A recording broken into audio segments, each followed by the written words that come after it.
नमस्कार, प्रभात टीवी में आप सबका स्वागत है। मैं हूं रमेश भगत। इंदिरा मार्केट दुर्ग में दीपावली के अवसर पर लगाई जाने वाली फटाखा दुकानों की अवैध बिक्री पर रोक लगाने फुटकर व्यापारी संघ ने जिला कलेक्टर के नाम सौंपा ज्ञापन। बिना लाइसेंस के फटाखा दुकान संचालित करने वाले व्यापारियों पर फुटकर फटाखा व्यापारी संघ ने आपत्ति जताई है। गौरतलब है कि दीपावली पर्व पर बाकायदा लाइसेंस धारियों द्वारा राज्य सरकार को निर्धारित शुल्क चालान के माध्यम से पटाकर फटाखा व्यापारी व्यवसाय करते हैं, जबकि अवैध फटाखा व्यापारियों द्वारा किसी भी प्रकार के सुरक्षा संसाधनों का उपयोग नहीं किया जाता एवं भीड़ भाड़ वाली जगह पर अवैध रूप से फटाखे की दुकान लगाकर उसे बेचा जाता है, जिससे दुर्घटना की आशंका तो रहती है।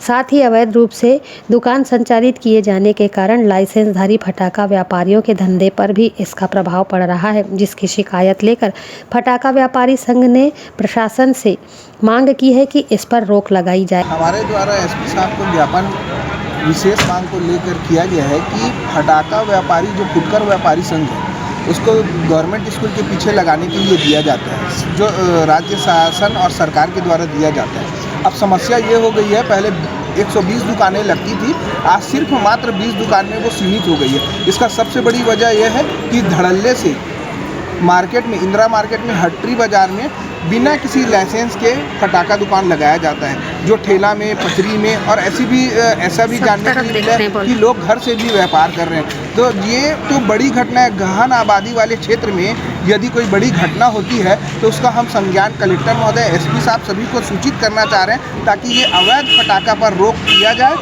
अवैध फटाखा बिक्री पर रोक किया जाए।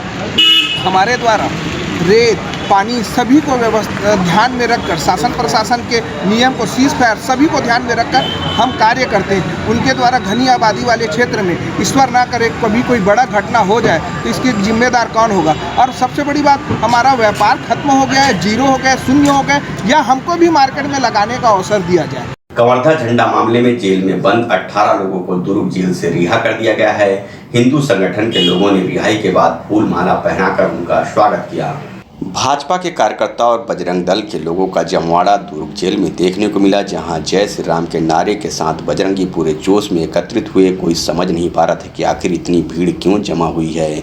बाद में पता चला कि कवर्धा झंडा मामले में जेल में बंद 70 साथियों में से 18 लोगों को जमानत पर रिहा कर दिया गया है, जिसकी खुशी में भाजपाई और बजरंगियों ने जेल के बाहर एकत्रित होकर अपने साथियों की रिहाई का जश्न मनाया और जेल से रिहा हुए साथियों के ऊपर फूलों की बरसात कर उनका स्वागत किया और बाकायदा बस में बैठाकर कवर्धा की तरफ रवाना किया। जेल से रिहाई के बाद भाजपा नेता ललित चंद्राकर ने बताया कि कांग्रेस अपने इरादों में कभी सफल नहीं हो पाएगी।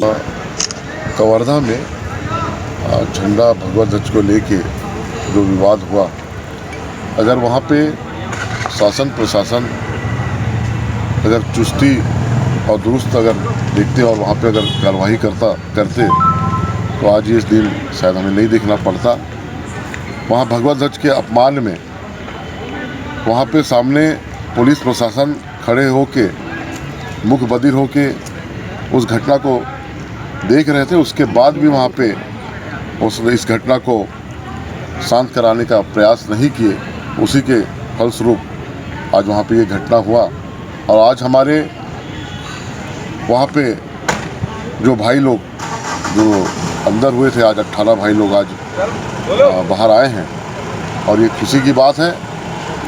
और हम यहाँ के प्रशासन को ये कहना चाहते हैं कि छत्तीसगढ़ एक भाईचारा का प्रदेश है, एक सौहार्दपूर्ण वातावरण छत्तीसगढ़ में हमेशा बना रहता है। उस वातावरण को यहाँ की सरकार, कांग्रेस की सरकार ने बिगाड़ने का काम किया है। वहीं आयुष शर्मा ने बताया कि जेल के भीतर इन्हें किसी तरह से प्रताड़ित नहीं किया गया। हाँ, तो अभी वहाँ से सीधा यहाँ अंदर लाके डाल दिए गए थे। कितने दिन अंदर है यहाँ? लगभग हम लोग 19 दिन। अभी अंदर कितने लोग होंगे? और यहाँ भी 60-65 लोग हैं। बहुत अच्छे से रहे हैं। फिलहाल रिहाई के बाद सम्मान के साथ सभी साथियों को कवर्धा का हवाला दिया है। प्रभात टीवी के लिए दुर्ग से बीना दुबे की रिपोर्ट। लावातारा में हुआ तृतीय सोपान स्काउट गाइड प्रशिक्षण शिविर का आयोजन। इस शिविर में 34 स्काउट गाइड शामिल हुए। बेमेतरा जिले के बिरला विकास खंड के शासकीय हाई स्कूल लावातारा में विकास खंड स्तरीय तृतीय सोपान स्काउट गाइड निपुण रोवर रेंजर प्रशिक्षण एवं जांच शिविर का आयोजन किया गया। शिविर का शुभारंभ मां सरस्वती के छायाचित्र के पूजन अर्चन से हुआ। इस शिविर में शासकीय हाई स्कूल लावातारा, शासकीय उत्तर माध्यमिक विद्यालय कठिया, शासकीय हाई स्कूल टकसिवा एवं शासकीय उत्तर माध्यमिक विद्यालय लेंजवारा के 17 स्काउट एवं 17 गाइड कुल 34 स्काउट गाइड शामिल हुए। इस शिविर में विकासखंड बिरला के स्काउट गाइड प्रभारी अमित छत्री, स्काउट मास्टर अनुजराम साहू, मनोज साहू, तारामती साहू के द्वारा उपस्थित स्काउट गाइड को प्रशिक्षित किया गया, जिसमें सर्वप्रथम प्रवेश पाठ्यक्रम के अंतर्गत स्काउटिंग के इतिहास, नियम, प्रतिज्ञा, झंडा गीत, प्रार्थना, प्राथमिक सहायता, गाठों की जानकारी, अनुमान लगाना, मानचित्र पठन, सामाजिक दायित्व, कर्तव्य, स्वच्छता, स्वास्थ्य एवं संचार के साधनों के सुरक्षित उपयोग करने के तरीके के बारे में जानकारी दी गई। भारत स्काउट गाइड जिला संघ बेमेतरा द्वारा विकासखंड स्तरीय तृतीय सोपान प्रशिक्षण एवं जांच शिविर का आयोजन शासकीय हाई स्कूल लावातारा में आयोजित किया गया है, जिसमें बच्चों को प्रवेश पाठ्यक्रम में नियम, प्रतिज्ञा, ध्वज गीत, प्रार्थना, झंडा गीत और आंदोलन की जानकारी। उसके बाद प्रथम सोपान में विभिन्न प्रकार की कागजों के बारे में जानकारी दिया गया।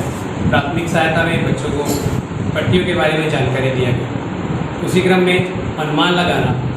रमन प्राइवेट ITI, NCVT और DGT नई दिल्ली गवर्नमेंट ऑफ इंडिया से मान्यता प्राप्त संस्थान में trade COPA computer operator, programming assistant 1 वर्षीय कार्यक्रम, योग्यता 10वीं पास एवं ट्रेड स्टेनो हिंदी 1 वर्षीय कार्यक्रम, योग्यता 10वीं पास। प्रवेश प्रारंभ है। संस्थान में विशेष सुविधाएं, निशुल्क स्पोकन इंग्लिश, शासकीय सेवा में मान्य कोर्स, प्लेसमेंट सुविधा, छात्रवृत्ति सुविधा, फीस आसान किस्तों में, अनुभवी एवं योग्य शिक्षकों द्वारा प्रशिक्षण, CCTV कैमरे द्वारा मॉनिटरिंग। अधिक जानकारी एवं प्रवेश के लिए संपर्क करें Raman private ITI, Baba Deep Singh Nagar, Vaishali Nagar, Saraswati Shishu Mandir school के पास। City office AISECT Supela, Himalaya complex Bhilai. Phone number 0788 490 3573 4033 571। Mobile number 777 30 27492 738 947 1941।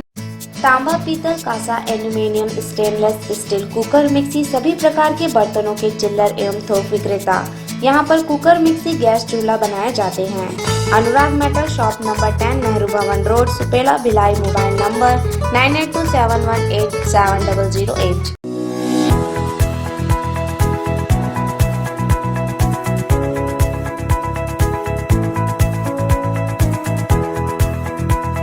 आजादी के अमृत महोत्सव के 75वीं वर्षगांठ पर पुरखा के सुरता कार्यक्रम का आयोजन किया गया। 4 स्कूल के तकरीबन 200 प्रतिभागियों ने हिस्सा लिया। बेमेतरा जिले के नगर पंचायत देवकर इलाके में नरसिंह प्रसाद अग्रवाल हाई स्कूल प्रांगण में आजादी के अमृत महोत्सव के 75वीं वर्षगांठ पर पुरखा के सुरता कार्यक्रम का आयोजन आदिवासी जाति तथा अनुसूचित जनजाति बेमेतरा विभाग के तत्वाधान में किया गया। इस कार्यक्रम में रंगोली, चित्रकला, एकल नृत्य, सामूहिक नृत्य, सांस्कृतिक कार्यक्रम के अलावा छत्तीसगढ़ की सुप्रसिद्ध गायिका शांति वाईचेला का कार्यक्रम सहित विभिन्न प्रकार के कार्यक्रम संपन्न हुए। वहीं देवकर के हमारे पूर्वजों में स्वतंत्रता संग्राम सेनानी दाऊ नरसिंह प्रसाद अग्रवाल, डॉक्टर विश्वनाथ दीवान, शहीद वासुदेव साहू का सम्मान किया गया। इस आयोजित कार्यक्रम छत्तीसगढ़ शासन के अनुसूचित जनजाति एवं आदिवासी विकास के तत्वाधान में किया गया था। इस दौरान पूर्वजों के योगदान को याद करते हुए श्रद्धा सुमन अर्पित किए गए। वहीं यह नगर में पहली बार यह आयोजन हुआ। इस मौके पर नगर के 4 स्कूल के तकरीबन 200 प्रतिभागियों ने हिस्सा भी लिया। आजादी का अमृत महोत्सव का कार्यक्रम हो रहा है, जो 75वीं वर्षगांठ मना रहे हैं पुरखा के सुरता के नाम से। अमृत महोत्सव में हमारे यहाँ 4 स्कूल्स के पार्टिसिपेंट्स आएंगे और वो अपना पेंसिल डिस्क कॉम्पिटिशन, डांस कॉम्पिटिशन, रंगोली का और पोस्टर, ये सब कॉम्पिटिशन होंगे, जिसमें जजेस भी हमारे हैं और वो जज करेंगे। और साथ ही साथ जो हमारे पुरखा के सुरता, जैसे कि नाम से आपको यह होना चाहिए, हमारे यहाँ स्वतंत्रता संग्राम सेनानी रहे हैं, जिन्होंने आज़ादी के लिए बहुत बड़ी भूमिका निभाई है, उनके लिए भी हमने उनके जो परिवार के सदस्य हैं उनको भी यहाँ पे सम्मान। कटली शासकीय शराब दुकान में हुए डकैती के 3 आरोपियों को डोंगरगढ़ पुलिस ने गिरफ्तार किया है। यह सभी आरोपी दुर्ग के कुम्हारी क्षेत्र के रहने वाले हैं। चौकीदार को बंधक बनाकर डकैती को दिया था अंजाम। शराब दुकान के बिक्री के पैसे को लूट कर रातों रात लखपति बनने का सपना देखने वाले 3 आरोपी को डोंगरगढ़ पुलिस ने गिरफ्तार किया है। राजनांदगांव के पुलिस अधिकारियों ने प्रेस वार्ता लेकर कटली शासकीय शराब दुकान डोंगरगढ़ में हुए डकैती का खुलासा किया और 3 आरोपियों को पकड़े जाने की जानकारी दी। वहीं अन्य फरार आरोपी को जल्द पकड़ने का दावा किया है।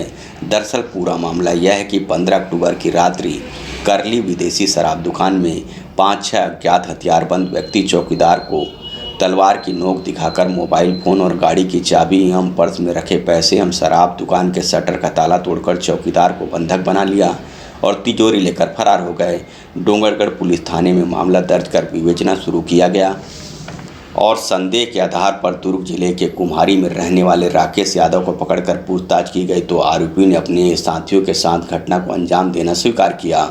डोंगरगढ़ में 15 तारीख को जो डकैती की घटना हुई थी उस पर आज 3 आरोपियों की गिरफ्तारी की गई थी। घटना दिनांक के दिन 6 आरोपियों के द्वारा शराब भट्टी में लूटपाट की गई थी। करीब 39,000 का सामान लिया गया था और 17 लाख के करीब आसपास पैसा वहीं पे कटर मशीन के द्वारा जब निकलवाया गया कैश तो उसमें मिला और एक लॉकर को ले गया था आरोपियों के द्वारा, लेकिन आरोपियों के द्वारा उसमें निकलवाया गया कटर मशीन से तो उसमें पैसा न पाया जाना बताया गया। आबकारी वालों से भी इस चीज़ों के संबंध में पूछताछ की गई है और मोबाइल के माध्यम से और कॉल ट्रेस के माध्यम से पता चला कि आरोपियों का लोकेशन चिचोला की ओर जाना पाया गया, जिस पर से पुलिस के द्वारा उनका पीछा किया गया, लेकिन पहली बार में पुलिस के द्वारा उनको नहीं पकड़ा जा सका और उनकी गाड़ी उस समय जब्त की गई क्योंकि गाड़ी को उनके द्वारा छोड़कर चले जाना पाया गया था। और आरोपियों का मुख्यतः जो एरिया था वो कुम्हारी एरिया है, वहाँ से इन 3 आरोपियों को गिरफ्तारी की गई। 3 आरोपी और इसमें शेष है जिसकी जल्द गिरफ्तारी की गई। फिलहाल पुलिस ने 3 आरोपी को गिरफ्तार किया है। उनके पास से कार और औजार को जब्त किया गया है और फरार आरोपियों की तलाश सरगर्मी से शुरू कर दी गई है। जल्द ही पकड़े जाने का दावा भी पुलिस ने किया है। राजनांदगांव से प्रभात टीवी के लिए अंकालू साहू की रिपोर्ट। अवैध संबंध की शंका ने एक घर को फिर तबाह कर दिया। शंका से परेशान पत्नी ने भाई के साथ मिलकर पति की निर्मम हत्या कर दी। हत्या का खुलासा करते हुए पुलिस ने बताया कि मृतक या मृतक की पत्नी में आए दिन वाद विवाद होने की जानकारी से मृतक की पत्नी पूजाबाई निषाद महिला अधिकारी द्वारा पूछताछ किया गया। पूछताछ के दौरान मृतक की पत्नी पूजाबाई बताती है कि मृतक रहीमल निषाद बेवजह किसी अन्य व्यक्ति से अवैध संबंध होने के शक में आए दिन घर पर वाद विवाद करता था एवं संभोग करने के लिए अत्यधिक परेशान करता था, जिससे वह तंग आ गई थी, जिससे अपने पति रहीमल निषाद को रास्ता से हटाने के लिए अपने भाई पोखन निषाद राजनांदगांव को बुलाकर साथ मिलकर षड्यंत्रपूर्वक योजना बनाकर मृतक का गला घोटकर हत्या कर दिए। मृतक को गुमराह करने के लिए मृतक के दोनों पैर में टंगिया से वारदात चोट पहुंचाकर शव को भर्री जमीन नाला में डाल दिए थे, जिस पर से आरोपियों के विरुद्ध अपराध 302 के तहत मामला दर्ज कर लिया गया था। प्रकरण में आरोपी गिरफ्तार कर न्यायिक रिमांड में भेजे जाने की जानकारी पुलिस ने दी है।